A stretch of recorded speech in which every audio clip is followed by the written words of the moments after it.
안녕하세요. 미스터리한 사건의 이면을 파헤치는 오늘의 미스터리입니다. 2000년 3월 17일 우간다 남서부의 한적한 마을 카눈구. 이날 마을의 한 교회에서는 성대한 파티가 열리고 있었습니다. 신도들은 가장 좋은 옷을 차려입고 노래를 부르며 곧 다가올 구원의 순간을 기다리고 있었죠. 하지만 그들이 맞이한 것은 천국으로 향하는 문이 아니었습니다. 밖에서 단단히 못으로 봉해진 문, 창문 틈으로 스며드는 지독한 휘발유 냄새, 그리고 이내 모든 것을 집어삼킨 거대한 화염이었습니다. 오늘 우리가 함께 파헤쳐볼 이야기는 단순한 종교 집단이 아닌 역사상 가장 끔찍한 집단 살해 사건 중 하나로 기록된 우간다의 10계명 회복 운동에 관한 것입니다. 수백 명의 신도들이 불타는 교회 안에서 목숨을 잃은 이 사건은 과연 예고된 종말을 따른 집단 자살이었을까요? 아니면 치밀하게 계획된 집단 학살이었을까요? 사건을 이해하기 위해선 먼저 1990년대 우간다의 시대적 상황을 들여다봐야 합니다. 당시 우간다는 수십 년간 이어진 독재와 내전의 상처가 채 아물지 않은 땅이었습니다.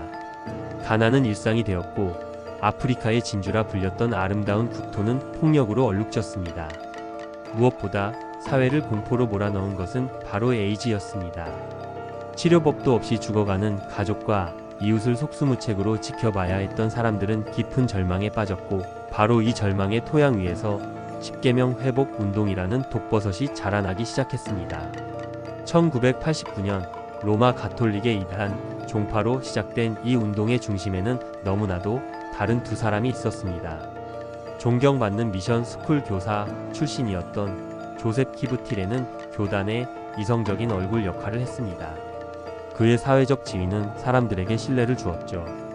반면 전직 술집 주인이자 매춘부였다는 소문이 있던 크레도니아 무베린데는 스스로를 성모 마리아로부터 직접 계시를 받는 자라 칭하며 압도적인 카리스마로 신도들을 휘어잡았습니다. 이성과 광기가 결합된 이들의 리더십은 절망에 빠진 이들에게 거부할 수 없는 매력으로 다가갔습니다. 세상은 곧 멸망할 것이며 오직 우리만이 성모 마리아의 인도를 받아 구원받을 것이다. 이들의 종말론은 현실의 고통에서 벗어나고 싶었던 사람들의 마음을 파고들었고, 신도 수는 순식간에 6천여 명까지 불어났습니다. 교단에 들어온 신도들은 상상 이상으로 극단적인 교리를 강요받았습니다. 가장 대표적인 것은 침묵의 규칙이었습니다. 10계명 중 거짓말을 하지 말라는 계명을 극단적으로 해석한 것인데, 말은 결국 거짓을 낳는다는 이유로 신도들 사이의 모든 언어적 소통을 금지했습니다. 이들은 오직 침묵 속에서 수화로만 대화해야 했습니다. 이는 신도들 간의 유대를 끊고 비판적인 생각을 차단하며 오직 교주의 말에만 복종하게 만드는 효과적인 통제 수단이었습니다. 그뿐만이 아니었습니다. 월요일과 금요일에는 식사를 단 한 끼만 허용했고, 성관계는 물론 항생제 사용, 심지어 비누로 몸을 씻는 행위까지 금지했습니다. 이는 세속적인 모든 쾌락과 욕망을 끊고 정결한 상태로 종말을 맞이해야 한다는 명분이었지만, 실상은 신도들의 건강과 자존감을 파괴하여 저항할 의지마저 꺾어버리는 잔혹한 통제 방식이었습니다. 교주들은 2000년 1월 1일 세상의 종말이 올 것이라고 예언했습니다. 신도들은 모든 재산을 교단에 바치고 구원의 날만을 손꼽아 기다렸습니다. 하지만 2000년의 새해가 밝았음에도 세상은 아무 일 없이 평온했습니다. 예언이 빗나가자 신도들 사이에서는 동요가 일기 시작했고, 교단의 권위에 의문을 품는 사람들이 생겨났습니다. 위기를 느낀 교주들은 급히 성모 마리아께서 자비를 베풀어 시간을 연장해 주셨다며 2000년 3월 17일을 새로운 종말의 날로 선포했습니다. 그리고 이날 천국으로 가는 마지막 만찬을 즐기자며 신도들을 카눈구의 교회 건물로 불러 모았습니다. 종말을 축하하기 위해 소 3마리와 다량의 콜라까지 준비된 그곳에서 신도들은 곧 마주할 끔찍한 운명은 상상도 못한 채 마지막 축제를 벌이고 있었습니다. 바로 그때 교단의 지도부는 조용히 교회 밖으로 빠져나와 문과 창문의 못을 박기 시작했습니다. 사건 초기 언론은 이를 광신도들의 집단 자살로 보도했습니다. 하지만 현장을 조사하던 경찰에 의해 사건은 전혀 다른 국면을 맞이합니다. 첫 번째 증거는 외부에서 봉쇄된 문이었습니다. 교회 건물의 모든 문과 창문이 밖에서 두꺼운 합판과 못으로 막혀 있었습니다. 스스로 목숨을 끊으려 했다면 탈출구를 막을 이유가 없었죠.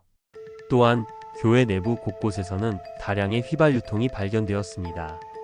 이것은 명백히 외부의 누군가에 의한 방화, 즉 집단 살인이라는 것을 의미했습니다. 하지만 진짜 충격은 이제부터였습니다. 사건은 단순 집단 자살로 종결되는 듯 했습니다.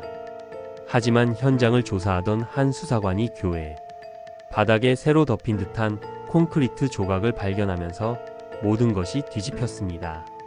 콘크리트를 걷어내자 드러난 것은 칼과 독에 의해 잔인하게 살해된 수십 구의 시신들이었습니다. 이것은 시작에 불과했습니다. 경찰은 교단 소유의 다른 부지에서도 땅을 파헤쳤고 그곳에서는 차마 눈 뜨고 볼 수 없는 고문의 흔적이 가득한 시신들이 쏟아져 나왔습니다. 총 희생자 수는 불에 탄 500여 명을 포함해 무려 900여 명에 달하는 것으로 추정되었습니다. 이들은 예언의 의문을 제기했거나 재산을 돌려달라고 요구하며 교단을 떠나려 했던 신도들이었습니다. 가장 큰 미스터리는 교주들의 행방입니다. 경찰은 조셉 키부티레와 크레도니아 루베린데를 포함한 교단 지도부 6명이 화재 발생 직전에 신도들의 전 재산을 챙겨 현장에서 도주한 것으로 결론 내렸습니다. 우간다 경찰은 인터폴의 공조를 요청하며 국제 수배령을 내렸지만 20년이 훌쩍 넘은 지금까지도 그들의 생사조차 확인되지 않고 있습니다. 10계명 회복 운동 사건은 신도들의 믿음을 이용해 재산을 갈취하고 조직을 위협하는 이들을 무참히 살해한 희대의 사기극이자 집단 살인 사건이었습니다. 이 끔찍한 비극은 절망적인 사회 속에서 거짓된 믿음이 얼마나 파괴적인 결과를 낳을 수 있는지 보여주는 잔혹한 교훈으로 우리에게 남아 있습니다. 오늘의 미스터리 여기까지였습니다. 다음 이야기가 궁금하시다면 구독과 좋아요 부탁드립니다. 감사합니다.